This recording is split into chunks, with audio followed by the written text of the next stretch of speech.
जब घड़ी का काटा करता है 4 बजे का इशारा तो खबरों से हाय हो जाता है पारा। क्यों? क्योंकि 4 बजे हम चक्रव्यूह के साथ आपके सामने पेश होते हैं और 4 ऐसे लोगों को चक्रव्यूह के चक्र में फंसाते हैं जिनकी पोल पट्टी सुनकर हर कोई हैरान हो जाए। नमस्कार, कैपिटल टीवी में आपका स्वागत है और मैं आपके साथ प्रिया बिस्ट। आज चक्रव्यूह के चक्र में फंसे हैं ड्रामेबाज पहलवान शिवपाल यादव, आजम खां और एक दिल्ली का गैंगस्टर, जिन सब का सारा काला चिट्ठा आपके सामने खोलते हैं और एक एक करके बताते हैं इनकी करतूत। फिर शुरू हुआ पहलवानों का ड्रामा।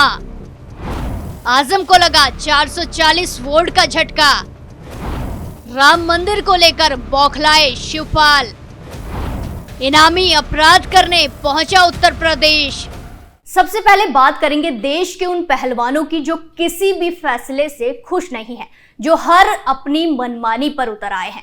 देश के युवा और खेल मामले के मंत्रालय ने रविवार 24 दिसंबर 2023 को नवनिर्वाचित भारतीय कुश्ती महासंघ यानी कि WFI के पूरे पैनल को निलंबित कर दिया है। जहां हाल ही में कुश्ती महासंघ के चुनाव संपन्न हुए थे और इसमें संजय सिंह राय अध्यक्ष चुने गए थे, लेकिन पहलवानों को ये रास बिल्कुल भी नहीं आया और वो फिर से विरोध का ड्रामा करने लगी। जहां भारतीय महिला पहलवान साक्षी मलिक ने खेल छोड़ने की घोषणा कर दी। इसके अलावा बजरंग पुनिया ने मध्य दिल्ली के कर्तव्य पथ के फुटपाथ पर अपना पद्मश्री अवार्ड छोड़ दिया। हालांकि बाद में पुलिस ने उसे उठा लिया। यहाँ पर इनके विरोध करने के तरीके पर नजर डालें तो वो एकदम गलत है।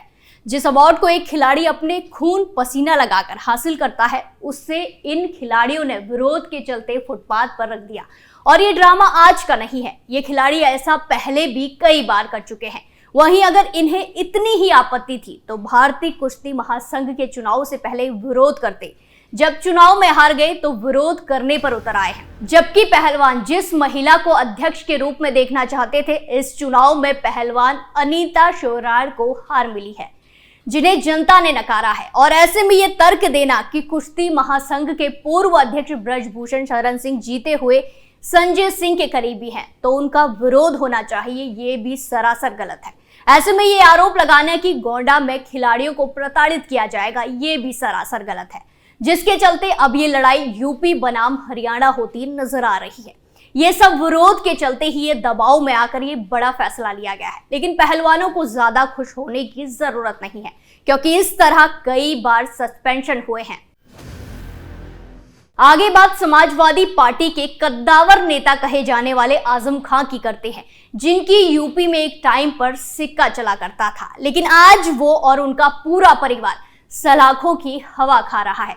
इतना ही नहीं, लगातार अलग अलग मामले में कोर्ट में सुनवाई हो रही है और हर एक सुनवाई में आजम परिवार पर मुसीबतों का पहाड़ टूट रहा है। बीते दिन एक बार फिर से आजम परिवार को कोर्ट में पेश किया गया और हर बार की तरह फिर से तगड़ा झटका लगा है। जहां कोर्ट ने 4 साल पुराने जालसाजी मामले में उनकी 7 साल की सजा बरकरार रखी। हत्या के प्रयास के मामले में दोनों पर आरोप लगे थे कि आजम खां और अब्दुल्ला आजम और 2 अन्य लोगों ने एक पड़ोसी की जमीन के लिए धमकी दी थी, जिसके बाद उन पर हत्या और चोट पहुंचाने जैसी धाराओं में मामला दर्ज किया गया। वहीं अदालत ने फर्जी जन्म प्रमाण पत्र मामले में निचली अदालत द्वारा सुनवाई गई 7 साल की कैद के खिलाफ आजम खां, उनकी पत्नी तंजीम फातिमा और उनके बेटे की अपील को खारिज कर दिया है। विशेष सत्र अदालत ने निचली अदालत के फैसले को बरकरार रखा और कहा कि उसने कोई कानूनी गलती नहीं पाई गई। बता दें कि आजम खां फिलहाल सीतापुर जेल में बंद हैं, जबकि अब्दुल्ला आजम हरदोई जेल और तंजीम फातिमा रामपुर जेल में बंद है। लेकिन इसी बीच एक मामले में आजम परिवार के लिए राहत भरी भी खबर सामने आई है, जहां विशेष सत्र अदालत ने समाजवादी पार्टी के नेता आजम खां और उनके बेटे अब्दुल्ला आजम को 2019 के हत्या की कोशिश के एक मामले में बरी कर दिया है। कोर्ट ने सबूतों के अभाव के कारण दोनों को बरी किया है। वहीं आपको बता दें कि आजम खां, उनकी पत्नी और उनके बेटे कई अन्य मामलों में भी आरोपी हैं। इसी में से एक मामला है फर्जी प्रमाण पत्र का, जिसमें तीनों लोगों को 7 साल की सजा सुनाई गई थी। मामला अब्दुल्ला आजम खां के 2 बार जन्म प्रमाण पत्र जारी होने से जुड़ा हुआ है। आरोप है कि अब्दुल्ला के 2 प्रमाण पत्र फर्जी तरीके से जारी किए गए थे। इसे पूरी पूर्व नियोजित साजिश के तहत जारी किया गया था। बताया जाता है कि साल 2012 में जो उनका प्रमाण पत्र जारी किया गया उसमें जन्म स्थान रामपुर दिखाया गया था, लेकिन दूसरे प्रमाण पत्र में जो साल 2015 में जारी हुआ उसमें जन्म स्थान लखनऊ दिखाया गया। अगली खबर में बात करते हैं सपा के वरिष्ठ नेता शिवपाल यादव की बौखलाहट की, जो राम मंदिर का निमंत्रण न मिलने की बात पर इतना बौखला गए कि ये तक भूल गए कि उसी दल के नेता हैं जो मंदिर के विरोध में सुप्रीम कोर्ट तक अपने वकील खड़े करवाते थे, हर एक कोशिश करते थे, तमाम अड़ंगे लगाते थे जिससे कि कभी भी मंदिर ना बन पाए। दरअसल कन्नौज से भाजपा सांसद सुभद्र पाठक ने राम मंदिर के प्राण प्रतिष्ठा समारोह में समाजवादी पार्टी को निमंत्रण न भेजने की अपील ट्रस्ट से की है। तो इस पर सपा के राष्ट्र महासचिव शिवपाल यादव ने अपनी टिप्पणी देकर खुद की ही फजीहत करा ली है। एक तरफ जहां बीजेपी सांसद ने सपा का घिनौना चेहरा सबके सामने रखते हुए कहा कि मैं श्री राम मंदिर ट्रस्ट से निवेदन करूंगा कि वो हर सनातनी जिसकी भगवान श्री राम में अगाध आस्था है, चाहे वो किसी भी राजनीतिक दल में हो, आप उसको जरूर बुलाएं, लेकिन समाजवादी पार्टी जैसे राम भक्तों की हत्यारी और आज तक समाजवादी पार्टी के जिन लोगों ने माफी नहीं मांगी है, ऐसे लोगों को मंदिर बुलाना तो दूर, अगर मंदिर आ भी जाए तो इन्हें घुसने ना दिया जाए और जब तक माफी ना मांगे तब तक इन पर अयोध्या आने पर बैन लगा दिया जाए। सांसद ने आगे कहा कि समाजवादी पार्टी ने तो हद ही कर दी जब सपा ने निर्दोष राम भक्तों पर गोलियां चलवा दी, एक निर्मम हत्याकांड राम भक्तों का करवा दिया। आज तक समाजवादी पार्टी ने माफी नहीं मांगी है, बल्कि गर्व से कहा है कि हमने गोलियां चलवाई। समाजवादी पार्टी ने हवा में उड़ गए जय श्री राम का नारा लगाकर हमारी आस्था को अपमानित करने का काम किया। तो अब शिवपाल यादव को अपनी ही पार्टी की सच्चाई सुनकर मिर्ची लग गई और बौखलाहट में अनाप शनाप बोलने लगे। शिवपाल यादव का कहना है कि गरीबों की जमीन पर कब्जा करने वाले ऐसे बयान देंगे, लेखपालों को पीटने वाले ऐसे ही बोलते हैं, जनता ऐसे बयानों को बर्दाश्त नहीं कर सकती है।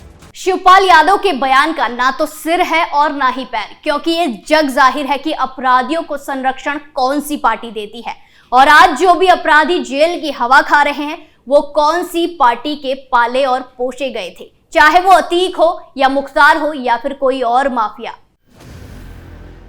आखिरी खबर में बात करते हैं योगी राज में हो रहे बदलाव पर, जहां उत्तर प्रदेश में बीजेपी सरकार आने के बाद मुख्यमंत्री योगी आदित्यनाथ ने क्राइम कंट्रोल के लिए पुलिस को एनकाउंटर की खुली छूट दी है।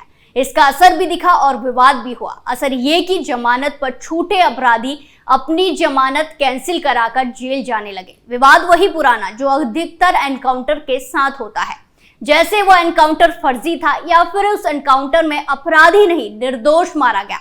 बात आंकड़ों की करें तो योगी सरकार के 3 साल में एनकाउंटर में 112 मौतें हुई, वहीं अखिलेश की सरकार के अंतिम 3 साल में किसी भी साल एनकाउंटर का आंकड़ा दिहाई भी नहीं पहुंच सका।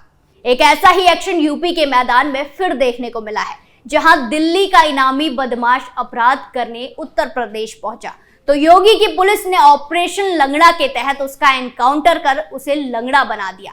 खानपुर थाना पुलिस और स्वाट देहात टीम 22-23 दिसंबर 2023 की रात को सोजना छाया गेट पर संदिग्ध वाहनों की तलाश कर रही थी। ये तलाशी अभियान मुखबिर की सूचना पर चलाया जा रहा था। इसी बीच मोटरसाइकिल सवार एक व्यक्ति को रुकने का इशारा किया गया तो उसने अपनी बाइक वापस मोड़ ली और भागने की कोशिश की। इस दौरान पुलिस ने उसे पकड़ने की कोशिश की तो वो बाइक समेत फिसल कर नीचे गिर गया। खुद को पुलिस से घिरा देख तो उसने पुलिस टीम पर फायरिंग करनी शुरू कर दी थी। इसके बाद पुलिस ने जवाबी कार्रवाई की और कार्रवाई में उसके पैरों में गोली लग गई। घायलावस्था में पुलिस ने उसे पकड़ लिया और इलाज के लिए अस्पताल में भर्ती करा दिया। बुलंदशहर पुलिस ने बताया कि गिरफ्तार किए गए बदमाश की पहचान दिल्ली के राशिद उर्फ राशिद बनिया के रूप में की गई है। वो दिल्ली के सीलमपुर का रहने वाला है। इस पर कई मामले दर्ज हैं और 10,000 का इनाम भी उस पर घोषित किया गया है। राशिद नाम के इस अपराधी के खिलाफ अकेले बुलंदशहर में ही 10 मामले दर्ज हैं। गिरफ्तारी के बाद पुलिस ने उसके पास से चोरी की एक बाइक, 315 बोर का एक तमंचा और 2 कारतूस बरामद किए हैं।